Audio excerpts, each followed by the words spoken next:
వ్యతిరేకంగా ఉందా అనేది మేము మాట్లాడాం. We abide the apex court of this country. భారత సర్వోన్నత న్యాయస్థానం ఇచ్చేటువంటి తీర్పులు ఏ కోర్టు ఇచ్చినా ఆ తీర్పుని మేము గౌరవిస్తాం. మరి మీరు గౌరవించాలనా వద్దా?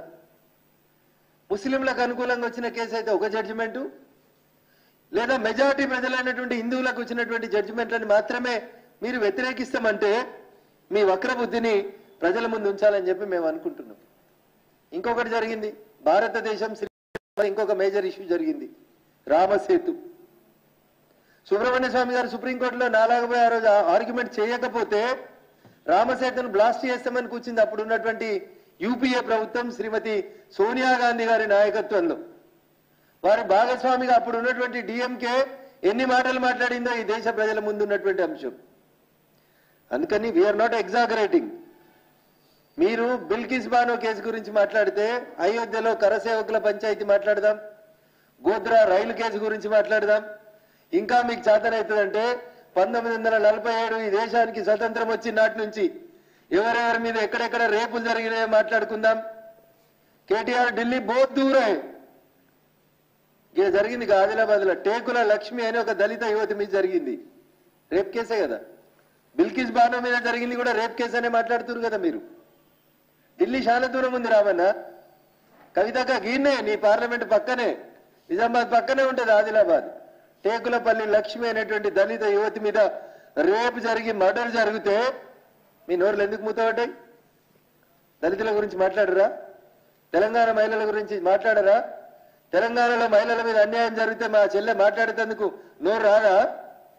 అది సెక్యులరిజం కాదా? దళితుల హిందువుల గురించి తెలంగాణ ఆడపిల్లల మీద జరిగిన అన్యాయాల గురించి నోరిప్పేటందుకు రాని మీ ట్విట్టర్లు, మీ నోర్లు, మీ పేపర్లు ఎందుకు తెరుస్తున్నారు అంటున్నా. ఎవరికి వారసులు ఉందాం అనుకుంటున్నారు? నేను మళ్ళీ అడుగుతున్నా. రావణాసురునికి, శూర్పనఖలకు వారసులు ఉందాం అనుకుంటుర్రా? రాముడు నడయాడిన ఈ నేల మీద రామునికి వారసులు ఉందాం అనుకుంటుర్రా? రాముడు అన్ని మతాలని సమానంగా చూడమని చెప్పిండు, సర్వధర్మ సమభావనతోటి పాలించిండు. అందుకనే అంత గొప్ప దేశ రాజైండు రాముడు.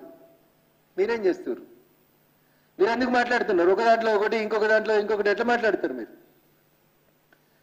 అయినా మా తెలంగాణ మీడియా మిత్రులకి, మా తెలుగు మీడియా మిత్రులకి, ఇన్ టోటల్గా మా మీడియా మిత్రులకి నాది ఒకటే అప్పీల్. నేను ఇట్లా మీడియా సమావేశం జరుపుతుంటే మా అధ్యక్షుని ఒక ప్రశ్న అడిగారు మీరు.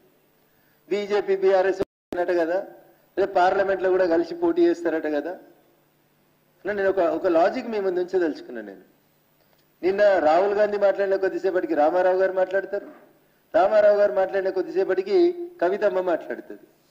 So why can't you see all these 3 are in one line? Congress BRS రెండు ఒకటే లైన్లో పోతున్నాయని ఎందుకు కనబడతలేదన్న మా మీడియా మిత్రులకి? చూస్తున్నారు కానీ మమ్మల్ని అనాలని అంటున్నారేమో అని మాకు బాధ అవుతుంది. అట్లా గంతెందుకన్నా మొన్నటిదాకా పార్లమెంట్ నడిచింది 3 నెలల కింద. ఫ్లోర్లో మీటింగ్ అడ్జర్న్ అయితే, సెషన్ అడ్జర్న్ అయితే పార్లమెంట్ సెంట్రల్లో రాహుల్ గాంధీ కూర్చుంటే ఓ పక్కన సురేష్ రెడ్డి గారు కూర్చున్నారు, ఇంకో పక్కన ద గ్రేట్ కేశవరావు గారు పోయి కూర్చున్నారు. What is this indicates? Congress and BRS are travelling together అన్న రిపీటెడ్ గా చెప్తా ఉన్నాం మేము. మీరు వింటలేరు, మమ్మల్ని నమ్ముతలేరు. చివరికి ఒక్క మాట చెప్తా. సరే మేము చెప్పినవన్నీ మీ కంఠశోషలా కనిపిస్తే